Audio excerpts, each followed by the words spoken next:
आप जानते हैं कि स्पॉन्डिलाइटिस नाम की खराब बीमारी है, वो चूने से बिल्कुल ठीक होती है, बहुत जल्दी ठीक होती है। जिनको स्पॉन्डिलाइटिस है उनको कहिए कि रोज गेहूं के दाने के बराबर चूना खाते रहें। तरीका क्या है? आधा कप दही, ताजा दही, खट्टा नहीं होना चाहिए, और दाल जो हम रोज खाते हैं उसमें मिला के, नहीं तो गर्म पानी में मिला के पी लीजिए।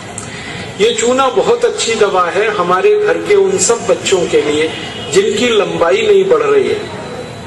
अगर ऐसे बच्चे आपके घर में हैं जिनके बारे में आपको लगता है कि लंबाई नहीं बढ़ रही है, इनको नियमित चूना खिला दीजिए, गेहूं के दाने के बराबर, साल भर खिला दीजिए, लंबाई बहुत बढ़ेगी। जो घर में ऐसे बच्चे हैं जिनकी बुद्धि कम है, मतिमंद बच्चे जिनको हम कहते हैं, मेंटली रिटार्डेड, उन सब बच्चों की सबसे अच्छी दवा ये चूना है। 2-3 साल लगातार खिलाइए, गेहूं के दाने के बराबर, दही में नहीं तो पानी में, नहीं तो दाल में।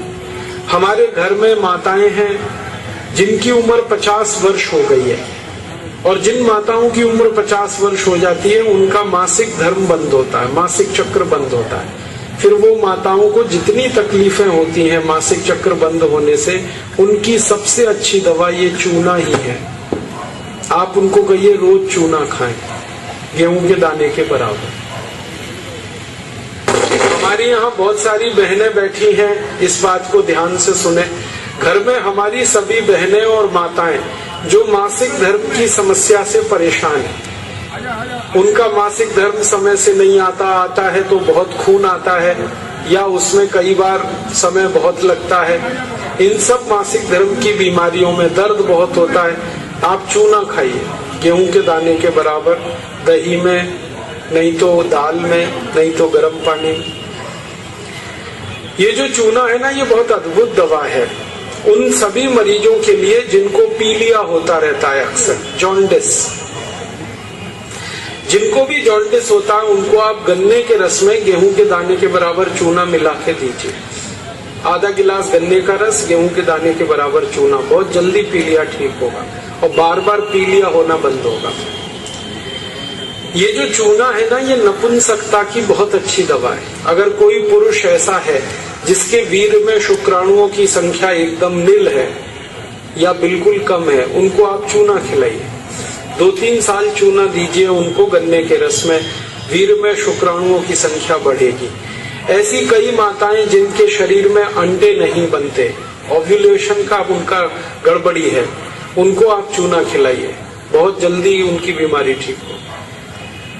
ये जो चूना है ना, आपके रीढ़ की हड्डी में कहीं कोई तकलीफ आ जाए, जैसे कई बार रीढ़ की हड्डी का जो लंबर रीजन है इसमें गैप आ जाता है, L1, L2, L3, L4 के बीच में गैप आ जाता है, इसको ठीक करने की ताकत चूने में ही है।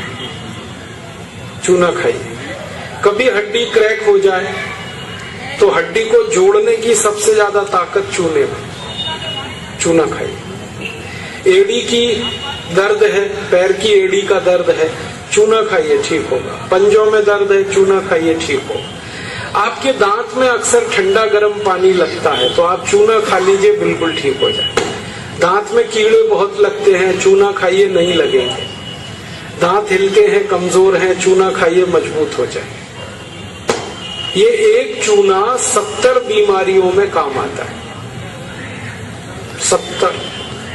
और ये ईश्वर ने हमें सबसे ज्यादा दिया है, 70 बीमारियों में काम आता है। आप कभी भी इसको याद रखिए। मैं सबको यही कहता रहता हूं कि आप चूना खाइए, चूना लगाइए मत कभी किसी को। ये चूना लगाने के लिए नहीं है, खाने के लिए। और ये चूना हम खाएं तो 2 ही बातें याद रखनी है। पत्थर वाला खाना है, पत्थर वाला चूना एक आता है, एक सीप वाला भी आता है, तो सीप वाला नहीं खाना, पत्थर वाला। और यही चूना है पत्थर वाला जो पान की दुकान में मिलता है, तो वहां से आप कभी भी ले सकते हैं, इसे याद रखिए। बस एक ही व्यक्ति चूना ना खाए, एक सावधानी है इसमें। जिनको पथरी की बीमारी है, जिनको गॉल ब्लैडर स्टोन है, वो चूना ना खाएं। जिनको किडनी स्टोन है वो चूना ना खाएं। जिनको मूत्रपिंड में पत्थर है वो चूना ना खाएं, बाकी सब खाएं।